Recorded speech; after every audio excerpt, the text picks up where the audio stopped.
my henna has dried and I have to show you. I think it's so beautiful. I'm really pleased with it.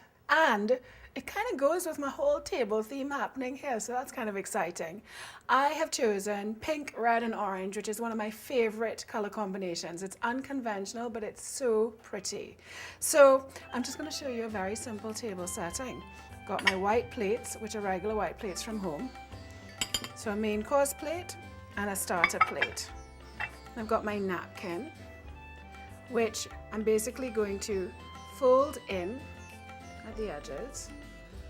So my 2 points almost meet in the middle, and I'm going to fold it over from the outside, put it on my plate, and then I've got main course knife and fork in the middle, and dessert spoon and fork going on the outside.